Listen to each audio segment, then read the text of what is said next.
وہ رسول ہے۔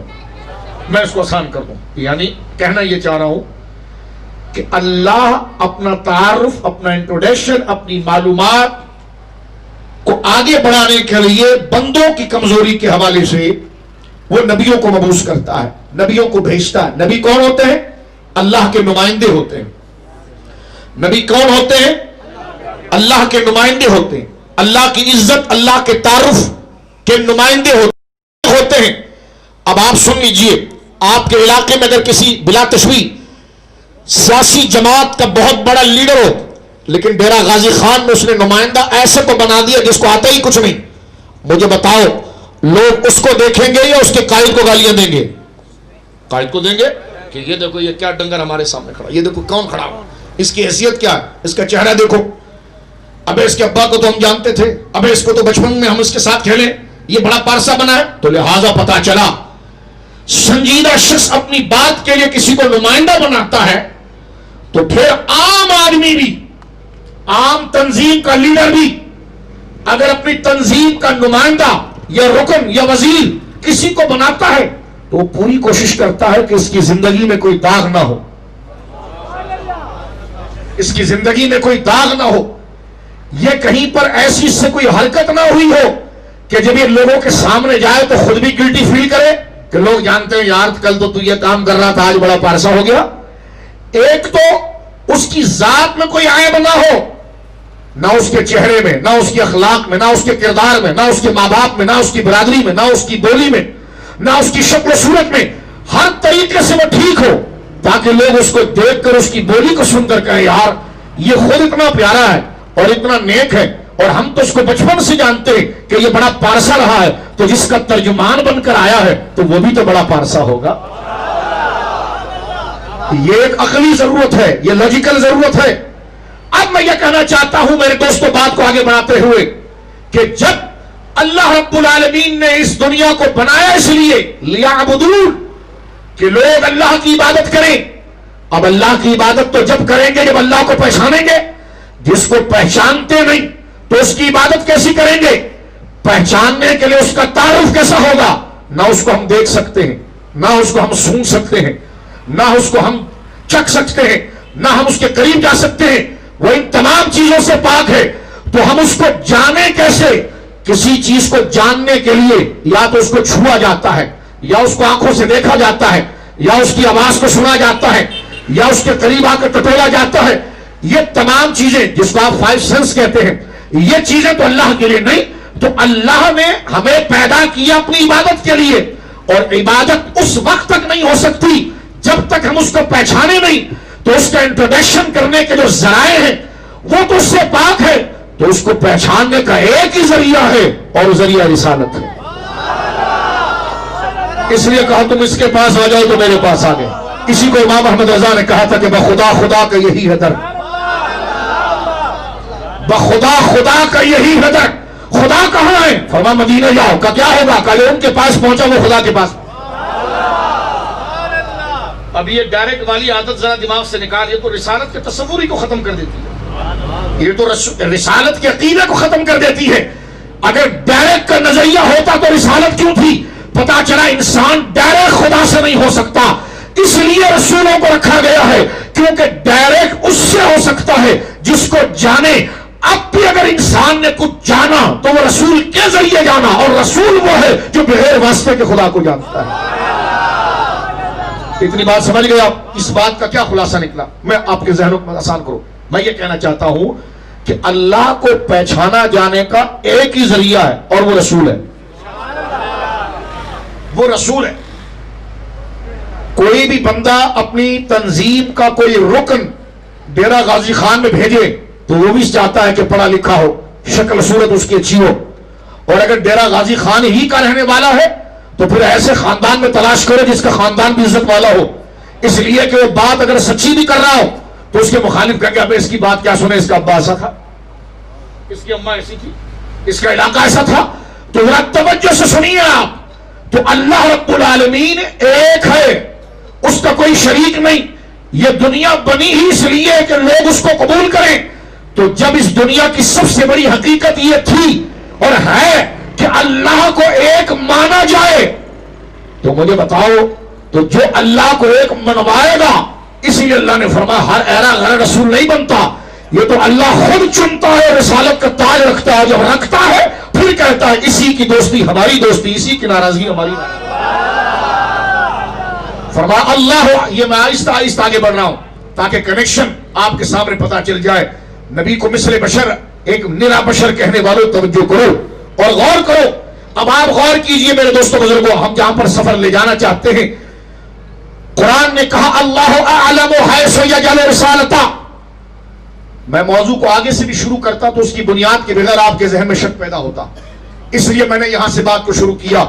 قرآن کہتا ہے سورہ انعام میں اللہ اعلم حیث یجعل رسالتہ، اللہ ہی بہتر جانتا ہے کہ کس کو رسول بنانا ہے، اس لیے خدا جس کو رسول بناتا ہے نا تو پھر اس کے چہرے میں کوئی عیب نہیں رکھتا، اس کی بولی میں کوئی عیب نہیں رکھتا، اس کی ذات میں کوئی کھوٹ نہیں رکھتا، اس کے دوستوں میں کھوٹ نہیں رکھتا، اس کے ذکر میں کھوٹ نہیں رکھتا، اس کے ماں باپ میں کھوٹ نہیں رکھتا۔ یعنی جہاں جہاں سے وہ پہچانا جا سکتا ہے، ہر چیز کو ناموس رسالت کے دائرے میں خدا لاتا ہے اور اس کو سیکیور کرتا ہے کہ جہاں بندہ، دیکھو بندہ ایک آدمی کیسا پہچانا جائے گا؟ پہلے تو اپنے چہرے سے پہچانا جائے گا، اپنے نام سے پہچانا جائے گا، اپنی تعلیم سے پہچانا جائے گا، اپنے علم سے پہچانا جائے گا، اپنے لباس سے پہچانا جائے گا، اپنے بول چال سے پہچانا جائے گا، اپنے کردار سے پہچانا جائے گا، اپنے محنت سے پہچانا جائے گا، اپنے ایٹیٹیوڈ سے پہچانا جائے گا۔ اس کے بعد اگر یہ سارے بھی صحیح ہو تو پھر اس کا ایک تعارف ہوگا اس کا علاقہ، پھر ایک تعارف ہوگا اس کی ماں، ایک تعارف ہوگا اس کا باپ، ایک تعارف ہوگا اس کا دوست، ایک تعارف ہوگا اس کی اولاد۔ ایک بندہ سینکڑوں جگہوں سے پہچانا جاتا ہے۔ جب خدا نے یہ کہہ دیا نا میرے بزرگوں کہ اللہ ہی بہتر جانتا ہے کہ اس نے رسول کس کو بنانا ہے، تو اس رب کعبہ کی قسم، جب وہ رسول بنا کر بھیجتا ہے تو نہ اس کی ماں میں عیب رکھتا ہے، نہ اس کے باپ میں عیب رکھتا ہے، نہ اس کے دوستوں میں عیب رکھتا ہے، نہ اس کے خاندان میں عیب رکھتا ہے، نہ اس کے کردار میں عیب رکھتا ہے، بلکہ ایسا پاکیزہ بناتا ہے بقول امام احمد رضا کے تیرے تو وصف عیب تنائی سے ہے بری، حیران ہوں میرے شاہ میں کیا کیا کہو تجھے۔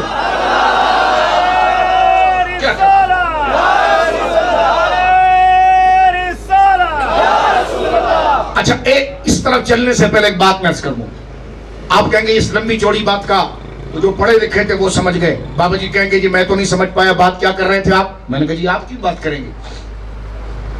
میں یہ کہنا چاہتا ہوں کہ نبی اللہ کی شان ہوتا ہے، یہ کہنا چاہتا ہوں۔ نبی اللہ کی عزت ہوتا ہے، یہ کہنا چاہتا ہوں۔ نبی اللہ کی غیرت ہوتا ہے، یہ کہنا چاہتا ہوں۔ اس سے بڑا کیا جملہ کہوں میں، کیا سمجھانا چاہ رہا ہوں؟ میں یہ سمجھانا چاہ رہا ہوں کہ نبی خود اللہ کی عزت ہوتا ہے، اس کی عزت خدا کی عزت ہوتی ہے، خدا نہ خواستہ اس کی توہین خدا کی توہین ہوتی ہے۔ اور میں آگے بڑھنا چاہ رہا ہوں، سنیے اس بات کو۔ لوگ یہ کہیں کہ ہم اللہ کے ماننے والے ہیں، میں نے کہا یہ تو حضور کے ذکر سے پتا چلے گا۔ اگر تو خدا کا اچھا ماننے والا ہے تو نعتوں سے چوری نہیں کھائے گا، تو درود سے چوری نہیں کھائے گا، تو ان کی شان سے چوری نہیں کھائے گا۔ کیوں؟ اس لیے کہ رسول خود تو کچھ بھی نہیں ہے، اس عالی ذات کی عزت ہے۔ تو اگر اس کو پہچان گیا تو پھر اس کی غلامی کبھی نہیں چھوڑے۔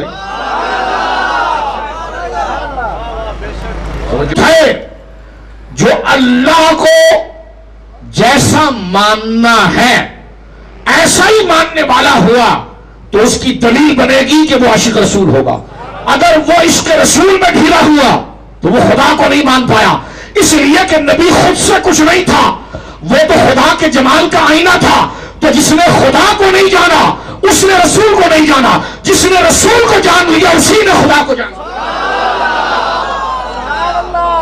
کیونکہ عزت خدا جہاں نمودار ہوتی ہے اور جلوہ خدا جہاں نمودار ہوتا ہے، اپنے شاہ نشان وہ آئینہ مصطفیٰ ہے، جسے خدا سے تعلق، اسے مصطفیٰ سے تعلق، جو مصطفیٰ کا نہیں وہ خدا کا نہیں۔ کیوں؟ اس لیے کہ حضور خود کچھ نہیں، وہ تو اس کی عزت ہے۔ جو اس کا جتنا چاہنے والا ہوا تو اس کی دلیل کو اتنا چاہنے والا ہوگا۔ اب اس کی مثال کو، یہ میلاد ہم کیوں کرتے ہیں؟ نہیں چھوڑتے کیوں؟ کیونکہ انہی کی عزت خدا کی عزت ہے، انہی کی واہ خدا کی بات۔ آپ سمجھ نہیں پا رہے۔ آپ رسول کو اگر الگ کریں گے تو پھر آپ کو میلاد بدعت لگے گا، اور اس قریرے پر اگر آپ رکھیں گے تو میراث سے بڑی کوئی عبادت نہیں ہے. توجہ ہے میرے دوستو بھائیو. موضوع مشکل ہے تو پھر عام تقریروں پر آ جائیں. کیونکہ میں چاہ رہا تھا آپ کو اس بنیاد سے خود آپ اتنے یہ بنیادی ٹولز آپ کے پاس آ جائیں کہ سینکڑوں باتوں کا جواب خود آپ کا ذہن بناتا رہے. یہ مقدمہ ہے, یہ بنیاد ہے. توجہ ہے آپ کی, یہ بنیاد ہے. اب میں آگے عرض کرتا ہوں. ایک واقعے سے ساری میری بات آپ کو سمجھ میں آئی. علامہ زرقانی علیہ رحمت نے ایک واقعہ نقل کیا کہ حضرت سیف بن سیف اللہ خالد بن ولید رضی اللہ تعالیٰ عنہ ایک جہاد کے سلسلے میں کہیں تشریف لے جا رہے تھے. جب آپ تشریف لے جا رہے ہیں تو کسی علاقے کے اندر میرے دوستوں بزرگوں کو رکھے. حضرت خالد بن ولید بولو رضی اللہ تعالیٰ عنہ. کچھ ذکر میں کروں گا, کچھ ذکر تم میرے ساتھ کرو گے. رضی اللہ تعالیٰ عنہ. صحابہ کی عزت بہت بڑی ہے, بولو رضی اللہ تعالیٰ عنہ. اہل بیت کی عزت بہت بڑی ہے, بولو رضی اللہ تعالیٰ عنہ. حضرت خالد بن ولید رضی اللہ عنہ, آپ سیف بن سیف اللہ کی تلوار آپ کو حضور نے کہا. اب ان کے کارنامے آپ جانتے ہیں. یرموک اٹھا کر دیکھیے, جو 10 لاکھ سے اکیلے لڑ جائے وہ خالد بن ولید ہے. 10 لاکھ سے لڑے, 8 لاکھ کو بھگائے, 2 لاکھ کو قیدی کرے. انسان کی عقل اس بات کو نہیں مانتی, اس لیے حضور نے فرمایا سیف بن سیف اللہ کی تلواروں میں سے ایک تلوار خالد بن ولید ہے. بولو آخر تک ہاتھ اٹھا کر سبحان اللہ. اب آگے چلیے میرے دوستو. حضرت خالد بن, اب تک جتنی میں نے بات کی ہے اس کو کنکلوڈ کر رہا ہوں اس مثال کے ساتھ. غور کیجئے گا, نتیجہ آپ کے سامنے آ رہا ہے. اسکول بھی آپ پڑھنے جاتے ہیں, جب ڈیفینیشن سمجھ میں نہیں آتی تو آگے ایگزامپل آتی ہے. اب تک جو میں نے بات کی, یہ میں نے کیا بات آپ سے کی, اب اس کا ترجمہ آپ کے سامنے لا رہا ہوں. خالد بن ولید ایک قبیلے میں گئے. جب جا رہے ہیں جہاد کے لیے تو راستے میں کہیں رک گئے. رات کا وقت تھا. جو قبیلے کا وڈیرا تھا اس نے آپ لوگوں کے لیے کھانے کا اہتمام کیا, اور اس کو یہ پتا چلا کہ یہ محمد صلی اللہ علیہ وسلم کے ساتھی ہیں. اس نے حضور کا نام سن رکھا ہے. اب وہ خالد بن ولید رضی اللہ تعالیٰ عنہ کے پاس آیا. اب میں اور آپ کس نظر سے نبی کو دیکھ رہے ہیں اور صحابی کس نظر سے دیکھتا ہے؟ توجہ کرنا. صحابی کس نظر سے دیکھتا ہے اور ہم کس نظر سے دیکھتے ہیں. غور کیجئے. آپ کو یہ رد کی تقریر نہیں, فرقہ واریت کے نہیں, یہ تو انیشل سٹیج ہے, یہ تو شعور کی محفل ہے. ہم اپنی بنیادوں کو درست کر رہے ہیں, فرقوں کو ختم کرنے کے لیے تو یہ باتیں کر رہے ہیں.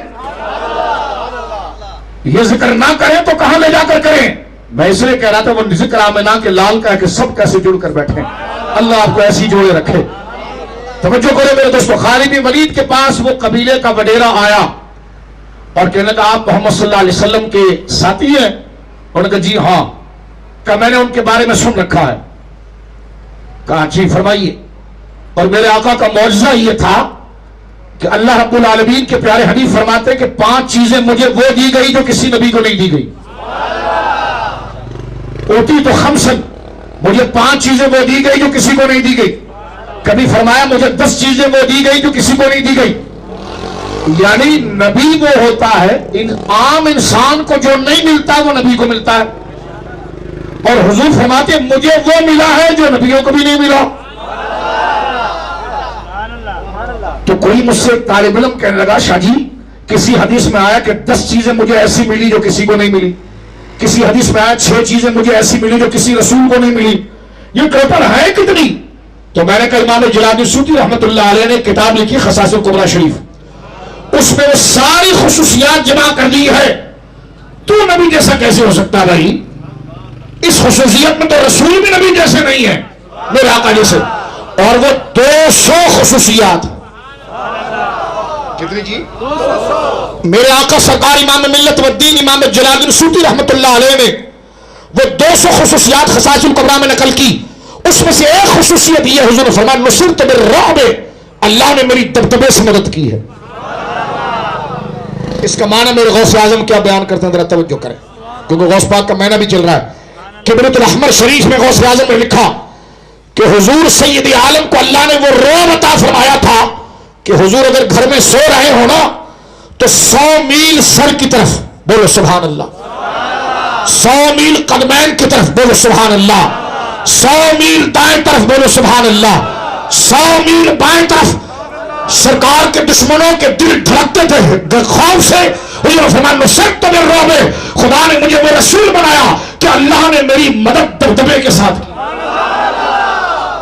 اب آئیے لوٹ کر خالد بن ولید کے پاس وہ بندہ آیا اور کہنے لگا کہ ذرا یہ بتائیے کہ آپ نبی پاک صلی اللہ علیہ وسلم کے صحابی ہیں، میں نے آپ کے نبی کے بارے میں سنا ہے کہ جی ٹھیک ہے، اور بتائیے. تو اس نے جملہ کہا صف لنا محمد.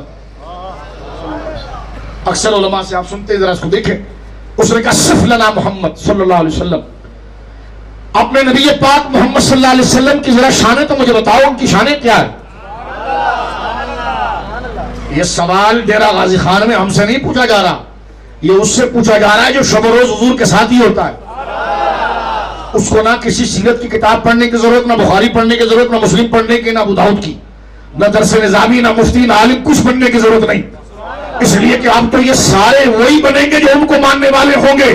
خالد بن ولید سے پوچھ رہا ہے وہ شخص، ان سے زیادہ حضور کو کون جانتا ہوگا؟ لیکن آپ دیکھیے میرے بچوں بزرگ، اپنی بنیادوں کو ذرا درست کرو. صوفیہ کی تبلیغ کا طریقہ یہی ہے.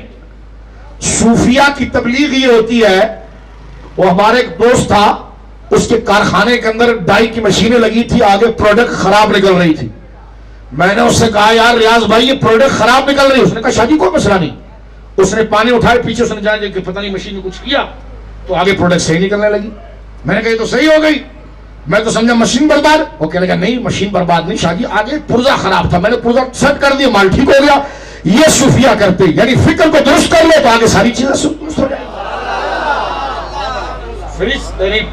فکر کے پیچ کو ذرا کس دو یا ڈھیلا کر دو تو ساری باتیں ٹھیک ہو جائے گی.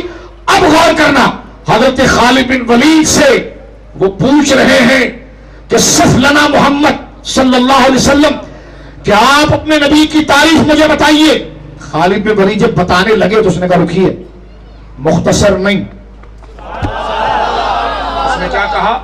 مختصر نہیں، جیسی ان کی شانیں ہیں ویسی بتائیے، سب بتائیے. خالد بن ولید رضی اللہ تعالیٰ نے کہا لا عجزی، یہ مجھ سے ممکن ہی نہیں ہے، یہ مجھ سے ممکن ہی نہیں ہے. کیوں؟ فرمایا لا عجزی لأنہ لا يمكن احاطۃ بها. یہ جملے حدیث کے موجود ہیں. فرمایا یہ میرے سے ممکن ہی نہیں ہے، اس لیے کہ اگر تو مجھ سے کہتا ہے جیسی ان کی شانیں ہیں ساری میں تجھے بتا دوں، تو فرمایا کوئی زبان بنی ہی ایسی نہیں کہ جو ان کی شانوں کا احاطہ کر سکے. اس نے کہا بھائی اجمال بتا دو، سمری بتا دو، خلاصہ بتا دو.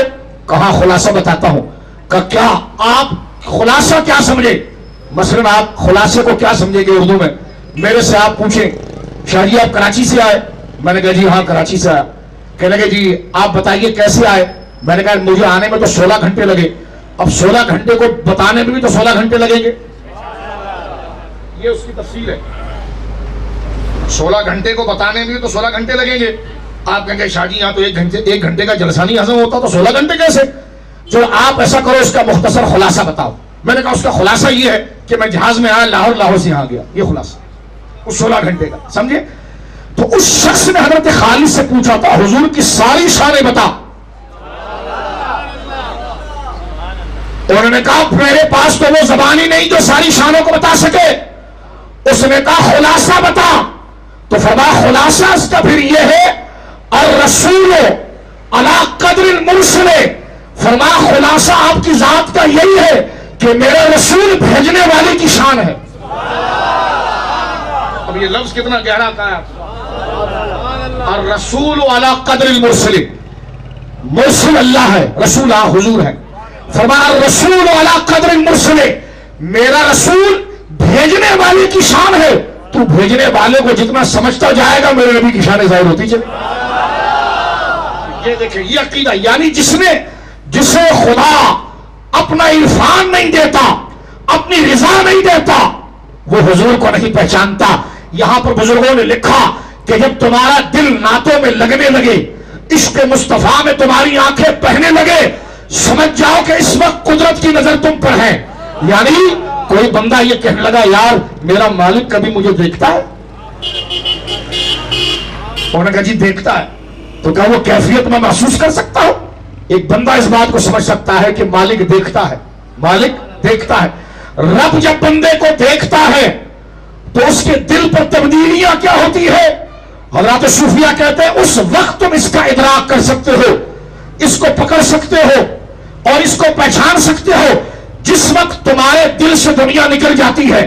تم پر ایک وقت بندو ایسا آتا ہے کہ تم اپنی بیٹی کو بھول جاتے ہو، باپ کو بھول جاتے ہو، خاندان کو بھول جاتے ہو، نسب کو بھول جاتے ہو، ہر رشتے کو بھول جاتے ہو، اپنی قدر کو بھول جاتے ہو اور صرف مدینہ یاد رہتا ہے. کہا ہاں حضرت وہ تو پھر کبھی کبھار ایسی فکر بنتی ہے. فرمایا بس یوں ہی سمجھ جس وقت خدا بندے کو دیکھتا ہے تو بندہ مصطفیٰ کو دیکھتا. یہ وہ عرفان ہے. بولو سبحان اللہ. اب میرے دوستوں بات کو یہاں روک کر ہم آگے بڑھ جاتے ہیں اور اپنا جو بقیہ وقت ہے اس کو تھوڑا یعنی ابھی ہم بالکل 36,000 کی فٹ پر چلے گئے. جہاں پر آپ کو لے جانا تھا آپ کہیں گے 36,000 فٹ کا کیا مطلب ہوا؟ بات کو سمجھ رہے ہو؟ دیکھو اگر کراچی سے میں گاڑی میں یہاں پر آتا تو مجھے بتاؤ کہ 16-18 گھنٹے لگتے، لیکن جہاز جب لاہور اترا تو 1 گھنٹہ 15 منٹ ہوا. ہمارے کیپٹن صاحب ہمارے دوست تھے، میں نے ان سے پوچھا یار لاہور 1000 کلومیٹر ہے کراچی سے؟ کہ لگے ہاں. میں نے کہا گاڑی جاتی ہے تو 18-20 گھنٹے لگاتی ہے، جہاز 1 گھنٹہ کیوں لگاتا ہے؟ کہ جہاز کے اڑنے کے بعد راستہ کم ہو جاتا ہے. اس نے کہا نہیں، راستہ تو 1000 میل ہی رہتا ہے. تو میں نے کہا بھائی جب 1000 میل رہتا ہے تو پھر یہ 20 گھنٹہ 1 گھنٹہ کیسے ہوتا ہے؟ وہ کہنے کا شاہ جی دنیا گول ہے. جب جہاز اپنی پرواز کو اوپر لے جاتا ہے نا تو اس کی بلندی اتنی ہوتی ہے کہ مسافتیں اس کے نیچے سے نکل جاتی ہے اور وہ اسٹریٹ فلیٹ سفر نہیں کرتا، وہ اپنی پرواز کو اوپر رکھتا ہے. جب پرواز اوپر ہو جاتی ہے تو ہزاروں میل کی مجلسیں سیکنڈوں کے اندر ختم ہونا شروع ہو جاتی ہے. تو لہذا اب ایسی سمجھ لیجیے کہ میں اور آپ نبوت کے اس تصور میں 36,000 کی فٹ پر آ چکے ہیں. اب لینڈنگ کی طرف ہم آئیں گے اور اس سفر کو سمیٹتے ہوئے غور کیجیے گا. بات یہ چلی تھی کہ ایک مسلمان کو اپنی نبی کے بارے میں جاننا ضروری ہے اور یہ میلاد کا جلسہ، اور اللہ نے فرمایا میں جس کو رسول بناتا ہوں میں ہی جانتا ہوں، کیونکہ وہ میرے دعوے کی دلیل ہوتا ہے. وہ میرے دعوے کی اس کی ہر ادا میرے ہونے کی دلیل ہوتی ہے. ہم اس میں کوئی ایسا عیب نہیں رکھتے، کیونکہ اگر وہ عیب آیا تو ہمارے دعوے کے پیچھے لوگ آئیں گے. ہم اس کو اتنا ستھرا بناتے ہیں نسب میں بھی، حسب میں بھی، کردار میں بھی، اخلاق میں بھی، کیونکہ لوگ ہمیں نہیں دیکھتے اس کو دیکھتے ہیں. لوگ کہتے ہیں یہ اتنا پیارا ہے تو جس نے بنایا وہ کتنا پیارا. توجہ ہے آپ کی؟ غور کر رہے میرے دوستوں بزرگوں. اس لیے حضرت سیدنا عبداللہ بن رواحہ رضی اللہ تعالی جب مسلمان ہوئے، عرب کے انصار مدینے کے شاعر تھے شاعر. اور آپ کو پتا ہے شعر شاعری کرنے والا کا مزاج اور ہوتا ہے اور قصائی کا مزاج اور ہوتا ہے. قصائی سخت مزاج ہوتا ہے، شاعر نرم مزاج ہوتا ہے. توجہ ہے. حضرت عمر نے حضرت عبداللہ بن رواحہ سے پوچھا کہ عبداللہ تو شاعر ہے.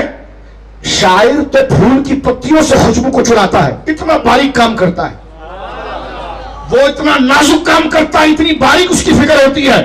لوگ گلاب کو دیکھ رہے ہوتے ہیں، شاعر خوشبو کو دیکھ رہا ہوتا ہے، یعنی اتنی باریک سے مضمون کو لیتا ہے. تو نے رسول کو کیسے پہچانا؟ میرے نبی کو نے کیسے پہچانا؟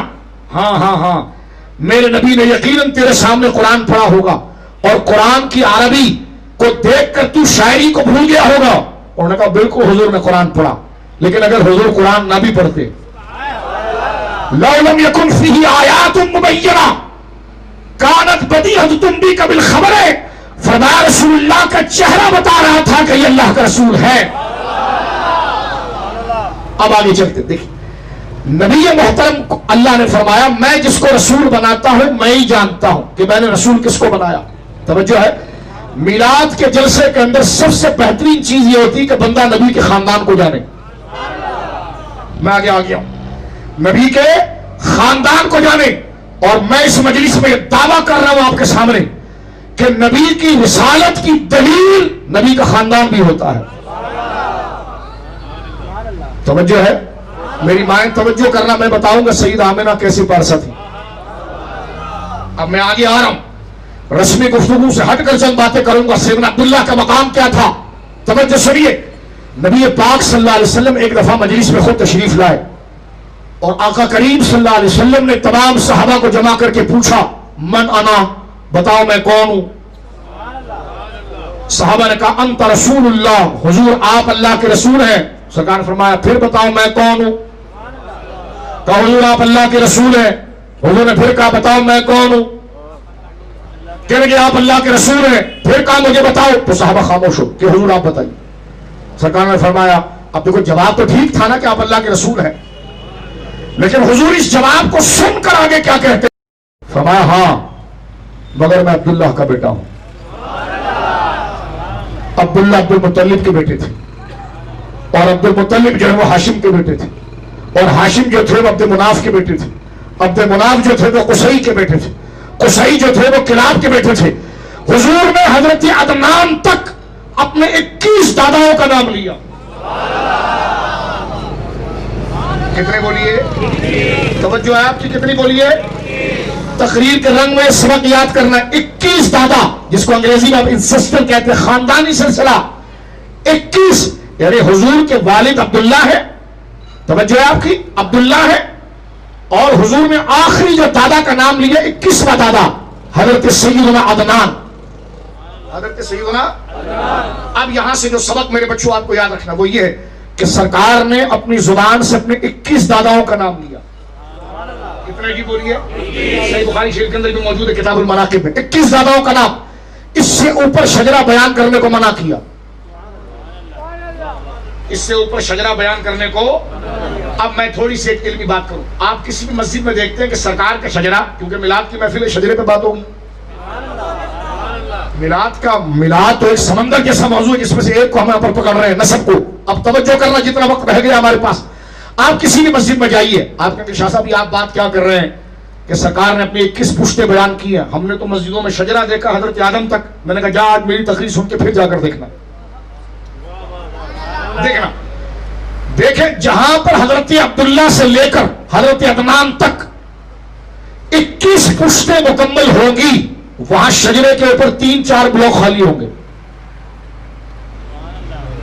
یعنی حضرت عبداللہ سے لے کر حضرت عدنان تک تو کنٹینیو نام ہوگا، لیکن تو مسجد میں جا کر دیکھنا جہاں شجرہ حضرت آدم تک لکھا ہوا ہے وہاں 3-4 نام نہیں ہوں گے۔ تو کہا ہاں میں دیکھ کر آیا، نہیں ہے؟ تو میں نے کہا اس لیے نہیں ہے کہ اب کوئی قطعی ثبوت نہیں کہ حضرت عدنان سے اوپر کون تھا۔ دیکھو میں چاہتا تو دوسری بھی تقریر کر سکتا تھا، لیکن میلاد کا جلسہ ہے، کچھ ان باتوں کو سمجھیا۔ کالج یونیورسٹیوں کے جو بچے ہیں، میرے او لیول کے جو بچے ہیں وہ ذرا توجہ کریں، میٹرک کے جو بچے ہیں ذرا توجہ کریں، مدرسے کے جو بچے ہیں میرے بڑے بزرگ ذرا توجہ کریں۔ سرکار نے اپنی زبان پاک سے 21 پشت یعنی 21 دادا، حضرت عبداللہ والد ہیں، ان کے والد عبد المطلب، ان کے والد ہاشم، ان کے والد عبد مناف، ان کے والد قصی، ان کے والد حضرت کلاب، اس طرح 21 دادا۔ اس کے بعد حضور نے فرمایا کذب النصابون، نسب بیان کرنے والے جھوٹ بولتے ہیں، یعنی منع کیا۔ بعض لوگوں کو شوق ہوتا ہے پورا پڑھتے ہیں، یہ منع ہے۔ بعض لوگ اپنی تقریروں میں بھی پڑھتے ہیں، یہ منع ہے۔ توجہ ہے، وقت اتنا نہیں ورنہ میں صرف اس نسب پر بھی 2 گھنٹہ گفتگو کر سکتا ہوں آپ کے سامنے، یہ منع کیوں ہے۔ کذب النصابون، حضور نے فرمایا نسب بیان کرنے والا جھوٹ بولتا ہے۔ اب بات رک جائیے، آپ کہیں گے کیا حضور حضرت آدم کی اولاد نہیں؟ میں نے کہا ہاں ہیں۔ آپ کہیں گے کیا حضور حضرت ابراہیم کی اولاد نہیں؟ کہیں گے ہیں۔ تو کہا پھر شاہ صاحب حضرت عبداللہ سے لے کر حضرت اسماعیل و ابراہیم تک کتنے دادا ہیں حضور کے، یہ حضور کو پتا ہے؟ میں نے کہا ہاں۔ کہ حضور نے بیان کیا؟ میں نے کہا نہیں۔ توجہ سے سنیں ذرا، میلاد کا یہ موضوع ذرا اس انداز میں سنیں۔ آپ کہیں گے حضور کو پتا ہے؟ میں نے کہا حضور نے خود کو آل ابراہیم کہا۔ توجہ ہے آپ کی، میں بات آگے جو کرنا چاہتا ہوں، میں نے پہلے کا ٹھنڈ کا بہانہ نہ کرنا، یہ تو ولی بنانے والا موسم ہے۔ اس موسم میں کبھی میرا آقا شیخ الاسلام بہاؤالدین زکریا کے قدموں میں تو جاؤ، بندہ صحن میں قدم رکھتا ہے تو وجد آتا ہے۔ میں کچھ دن پہلے حضرت بابا صاحب کو پڑھ رہا تھا، میرے آقا سرکار بابا صاحب رحمت اللہ علیہ نے جب حضرت بہاؤالدین زکریا کو خط لکھا تو لکھا شیخ الاسلام۔ سیر اولیاء لکھتے ہیں شیخ الاسلام، درمیان بات آ گئی تو کچھ فیض لینے کی۔ بابا صاحب سے کسی نے پوچھا آپ نے شیخ الاسلام کیوں لکھا بہاؤالدین زکریا کو؟ کہ لگے میں نے لوح محفوظ پر توجہ کی کہ وہاں اللہ نے ان کا لقب کیا رکھا، وہاں اللہ نے ان کا لقب کیا رکھا ہے۔ سیر اولیاء والے لکھتے ہیں کہ بابا نے فرمایا کہ میں لکھنا کچھ چاہتا تھا، لیکن جب میں نے مراقبہ کیا تو خدا کے لوح پہ بہاؤدین زکریا کو لکھا گیا شیخ الاسلام، کہ اسلام کا سب سے بڑا ولیوں میں سے یہ ولی ہے۔ تو یہ موسم جو ہے ملتان کی آغوش میں رہنے والوں، ملتان شریف کی آغوش میں، اس کی ٹھنڈک تو کراچی تک آتی تو وہ علاقہ ولیوں کا ہو جاتا ہے۔ میرا غازی خان ملتان کے قدموں میں ہوگی، ملتان شریف کے، بولو سبحان اللہ، اس مقدس زمین کے قریب ہو، آپ تو اس شریف کے قریب ہو چاروں طرف۔ تو لہذا بہانہ نہ کرنا کہ موسم ٹھنڈا ہے، میں کہہ رہا ہوں موسم بزرگی والا ہے۔ آہستہ آہستہ، پہلے میں اوپر تک گیا ہوں، آہستہ آہستہ لینڈنگ میں سارے موضوع کھلتے چلیں گے آپ کے سامنے۔ حضور نے کل آپ نے یہ بات کرنی ہے کہ ہمارے نبی پاک نے اپنی زبان سے اپنے 21 داداؤں کا ذکر کیا۔ کتنے؟ بولو کتنے؟ 21 داداؤں کا ذکر کیا، اور حضرت عدنان تک 21 پورے ہوتے ہیں۔ توجہ کرو، میں اردو میں بات کر رہا ہوں آپ کے سامنے، اپنے دماغ کو بلیک بورڈ بناؤ، تختہ سیاہ بناؤ۔ حضرت عبداللہ سے لے کر حضرت عدنان تک یہ وہ ذکر میں کر رہا ہوں آپ کے سامنے کہ اس وقت قیامت میں تمہیں پتا چلے گا کہ جس مجلس میں ان کا نام لیا جا رہا تھا وہ مجلس تھی کہاں پر؟ زمین پر نہیں تھی، وہ عرش کا طواف کر رہی تھی۔ میں ان کا ذکر کر رہا ہوں نام کے ساتھ، جن کو تو نماز میں کہتا ہے وہ آل محمد، جن کو تو کہتا ہے وہ آل ابراہیم۔ توجہ ہے آپ کی، یا اللہ درود بھیج ابراہیم پر اور ابراہیم کی آل پر، اور درود بھیج محمد صلی اللہ علیہ وسلم پر اور ان کی آل پر۔ یہ ان لوگوں کا نام ہے جن کو نماز میں بلا کر خدا کے سامنے بٹھا کر سلام پیش کیا جاتا ہے۔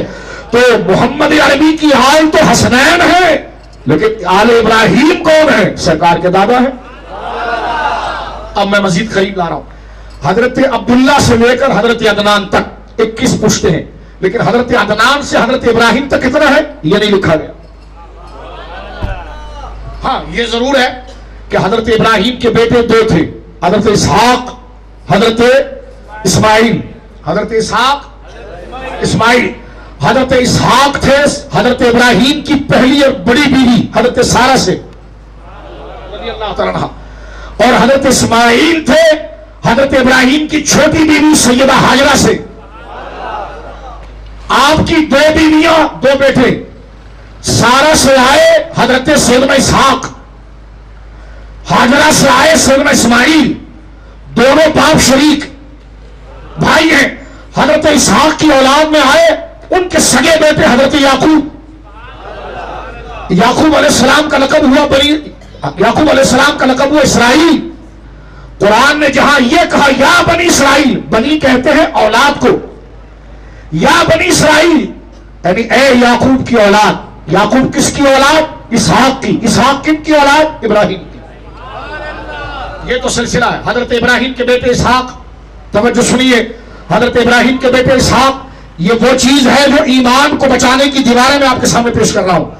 حضرت ابراہیم کے بیٹے اسحاق، اسحاق کے بیٹے یعقوب، یعقوب کے بیٹے یوسف، یہ بنی اسرائیل ہے۔ بنی اسرائیل، اسرائیل سریانی زبان میں عبداللہ کو کہتے ہیں اللہ کا بندہ۔ اسرائیل، اسرا مانے عبد، ایل مانے اللہ، جیسے جبرائیل، جبر مانے عبد اور ایل مانے اللہ۔ تو جیسے عربی میں کہتے ہیں نا عبداللہ، اردو میں ہم کہتے ہیں اللہ کا بندہ، تو بندے کو کہا جاتا ہے اسرا اور ایل کہا جاتا ہے اللہ عبرانی زبان میں۔ تو اسرائیل یعقوب علیہ السلام کی اولاد۔ ہاں یہ ضرور ہے کہ حضرت اسماعیل علیہ السلام کے ایک بیٹے حضرت قدات تھے، یہاں تک تاریخ نے قبول کیا، لیکن اس کے بعد سے لے کر حضرت عدنان تک، کیونکہ حضرت عدنان سے لے کر حضرت عبداللہ تک تو کنٹینیو ہے، لیکن حضرت عدنان سے لے کر حضرت اسماعیل کے درمیان کتنے واسطے؟ 36، 26، 28 یہ بیان نہیں کیے گئے۔ اسی کی وجہ بتا رہا ہوں۔ ایک بچہ مجھ سے کہنے لگا سرکار کو تو پتا تھا نا؟ میں نے کہا بالکل پتا تھا۔ کب بیان کیا؟ کہ نہیں۔ کہنے لگے کیوں؟ میں نے کہا میں نے کتابوں میں ڈھونڈا اور علماء نے لکھا کہ اس لیے حضور نے حضرت عبداللہ سے لے کر حضرت اسماعیل تک آپ نے شجرے کو اس میں 40 آتے یا 50 دادا آتے بیان نہیں کیا. کیوں؟ اس لیے کہ حضور یہ بتانا چاہتے تھے کہ میرے ماں باپ عام لوگ نہیں ہیں کہ جن کو ایوے بیان کریں اور لوگوں کے لیے مشکل ہو جائے. فرمایا حضور نے ارادتاً جان بوجھ کر 21 نام اس لیے لیے تاکہ میری امت کو فیض لینا اور یاد کرنا آسان ہو جائے. بات سمجھ گئے؟ اب میں اوپر آ رہا ہوں، تھوڑی توجہ کرنا. آپ کہیں گے یہاں سے آپ کیا بات بتانا چاہتے؟ میں نے کہا میں یہ بات بتانا چاہتا ہوں کہ اللہ فرماتا ہے کہ میں جس کو رسول بناؤں گا اس کو میں جانتا ہوں. کہ رسول جس کو خدا بناتا ہے اس کے قریبی رشتوں کو اس کی رسالت کی دلیل لاتا ہے. میں یہ بتانا چاہ رہا ہوں میلاد کے جلسے میں آپ کو کہ حضرت عبداللہ وہ نہیں جن کو ترچھی آنکھوں سے دیکھا جائے، حضرت آمنہ وہ نہیں جن کے لیے زبان چلائی جائے، بلکہ مجھے کہنے دیجیے حضرت آمنہ ماں ہونے کے باوجود روئے زمین کی وہ خوش نصیب ماں ہے اور سب سے برگزیدہ خاتون ہے کہ جو رسول کی ماں ہونے کے ساتھ ساتھ میرے مصطفیٰ کے رسول ہونے کی دلیل ہے. نہیں سمجھے آپ؟ غور کریں. تو بات میں آپ سے کرنا چاہ رہا ہوں بلا تشبیہ، یعنی مکمل کمال کے ساتھ نہیں لیکن سمجھانے کے لیے. جس طرح رسول اللہ کے ہونے کی دلیل ہے، تو جس طرح قرآن رسول اللہ کے رسول ہونے کی دلیل ہے، وہی رسول اللہ کے رسول ہونے کی دلیل قرآن حضور کے سچے ہونے کی دلیل. اس طرح سیدہ آمنہ کی پارسائی حضور کے سچے ہونے کی دلیل. وہ کیسے؟ ذرا توجہ کریے.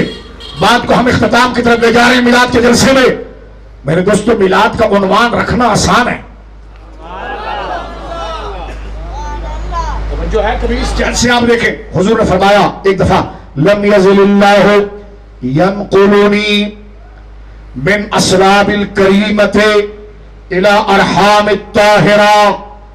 ان لوگوں سے حضور بات کر رہے ہیں جو سب حضور کے خاندان کو جانتے ہیں، حضور کے محلے والے، حضور کی برادری والے، سب قریبی لوگ. ان سے حضور ان کو سب پتا ہے حضور کن کی اولاد ہے اور حضور کے دادا کون ہے، سب پتا ہے. ابھی کسی کو اردو میں کتاب لکھ کر الگ سے بات کرنے کی ضرورت نہیں. یہ بات حضور کر رہے ہیں ان کے سامنے جو اہل عرب ہیں، محلے والے، برادری والے. بات کیا کر رہے ہیں میرے بڑے بھائیوں؟ میں تمہاری تھوڑی پر ہاتھ رکھ کر بات کرنا چاہ رہا ہوں. لمبی تقریر کا شوق نہیں لیکن اس سے بزرگی کا ذکر بھی پھر کوئی نہیں ہے. سرکار توجہ کرنا، اہل عرب کے سامنے آج اردو کی کتاب لکھ کر تم بات کرتے ہو. میں نے کہا بات میری سنیں آپ. حضور اپنے یہ جو حدیث حضور بیان کر رہے ہیں اپنے خاندان کے بارے میں اپنی برادری کے سامنے کہہ رہے ہیں جن کا بچہ بچہ جانتا ہے آپ کی امی کون تھی، آپ کے ابا کون تھے. آپ کہیں گے حدیث کا ترجمہ کرو شاہ جی بات کیا ہوئی؟ میں نے کہا بات یہ ہوئی حضور نے ان کے سامنے کہا لم یزل اللہ، اللہ نے ہمیشہ میرے ساتھ یہ کیا. کیا کیا؟ ینقلنی من اسلاب الکریمۃ الی ارحام الطاہرہ. خدا نے مجھے بزرگوں والی پشت سے پاک قرآن جیسے رحموں کے اندر منتقل کیا. کیا بتایا؟ دیکھو بچہ، میں اور آپ ماں باپ والے ہیں، ہم بھی ماں باپ سے پیدا ہوئے. بچہ جب تک ہمارے والد کی شادی نہیں ہوئی تھی تو ہم اپنے والد کی پشت میں تھے. بچہ باپ کی پیٹھ میں ہوتا ہے اور نکاح کے بعد وہ ماں کے رحم میں جاتا ہے. توجہ ہے؟ اور پھر وہ دنیا کے اندر آتا ہے. حضور فرماتے میں جن کی پشت میں رہا نا اسلاب الکریمہ، وہ بزرگی والی پشتیں تھیں. دنیا رسول کی تعریف کرے تو اس بندے کی واہ، اور رسول خود جس کی تعریف کرے وہ کتنا عظیم. نہیں سمجھے آپ میری بات؟ اب جو ہے آپ کی وہ کہنے لگے عبداللہ کون تھے؟ ہم نے کہا ہمیں نہیں پتا کون تھے. جس کی حضور نے تعریف کی تو پھر ان جیسا بھی کوئی نہیں تھا. حضور فرماتے میرے جتنے باپ رہے، دادا رہے، ان کی پشتیں ناپاک نہیں تھی، کریمہ بزرگ کو پشتیں تھی. اور جن ماؤں کے پیٹ میں آیا، توجہ سنیے بالکل ہم قریب آ گئے موضوع کو ختم کرنے کے. میں جن ماؤں کے پیٹ میں آیا ارحام الطاہرہ، وہ انتہائی بزرگ رحم تھا. اب یہاں پر سوال کھڑا ہوا, طبقات ابن سعد کا مقدمہ اٹھا کر دیکھیں, سب کھڑا ہوا. اب حضور نے, دیکھو توجہ کرنا, حضور نے جہاں یہ کہا نا میں اللہ کا رسول ہوں, تو لوگوں نے کہا یہ دلیل کیا ہے؟ فرمایا یہ معجزہ دیکھو میں نے چاند 2 ٹکڑے کر دیے, یہ دلیل ہے. انگلیوں سے نہریں بہا دی, یہ دلیل ہے میرے ہونے پر. قرآن دلیل ہے.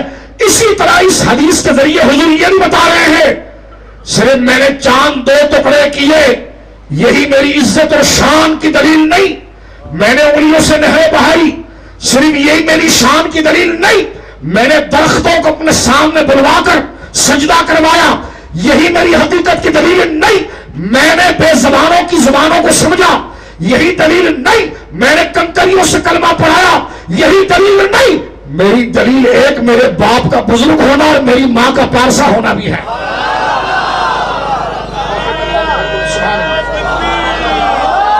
آپ تھوڑا سا ذوق کریں اس موضوع پر, تھوڑی سی توجہ کریں. میں بات آپ سے کیا کر رہا ہوں, میں نے جملہ کیا کہا آپ سے. حضور نے اپنے رسول اور سچے, کیونکہ دین کا دار و مدار حضور کی سچائی پر ہے. ہر دین کا دشمن اپنی جہالت میں حضور پر حملہ کرنا چاہتا ہے, کیونکہ معاذ اللہ وہ اپنی گندی فکر سے حضور پر حملہ کر کے دین کو باطل کرنا چاہتا ہے, اس لیے کہ حضور کی پشت کے پیچھے دین ہے, حضور کی وجہ سے قرآن ہے, حضور کی وجہ سے دین ہے. اور مجھے کہنے دیجئے خدا کی وحدانیت کا اعلان اس کائنات میں حضور ہی کی وجہ سے ہے.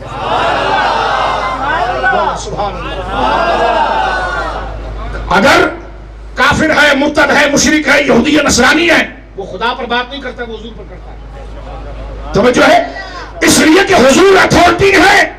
تو جہاں اتنی بڑی ذمہ داری ہے کہ عرش والے رب کی یکتائی اور اس کی دلیل آمنہ کا لال ہے, اور اس آمنہ کے لال کی خود کے سچے ہونے کی دلیل جہاں قرآن اور شق القمر ہے, وہیں پر اس آمنہ کے لال کی سچائی کی دلیل عبداللہ کا پارسا ہونا اور آمنہ کا پاکیزہ ہونا ہے.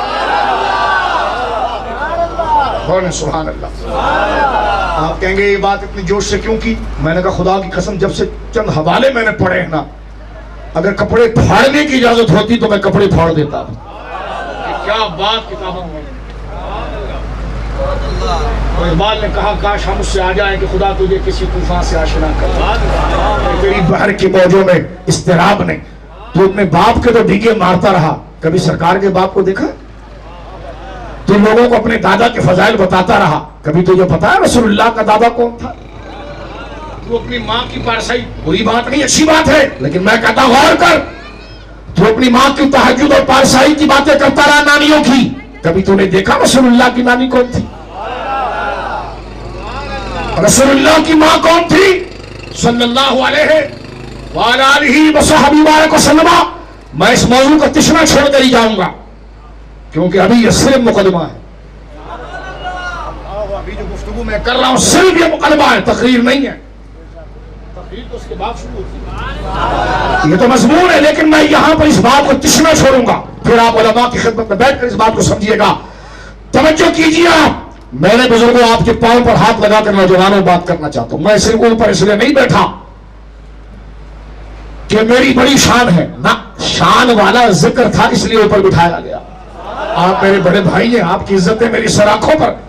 میں آپ کی توجہ چاہتا ہوں, آپ کے قدموں پر ہاتھ لگا کر بات توجہ سے سنیے میری. آپ میرے دوستو, حضور کی رسول ہونے کی دلیل سیدہ آمنہ ہے. آپ کہیں گے یار یہ باتیں بار بار کیوں کرتے ہو؟ میں نے کہا یہی تو تانا ملا تھا محمد بن سائب کو. محمد بن سائب کو, محمد بن سائب تاریخ اور سند کا امام ہے. طبقات ابن سعد کا مقدمہ اٹھائیں, 500 نانیوں کے نام جمع کیے. میں لفاظی نہیں کر رہا, کتنی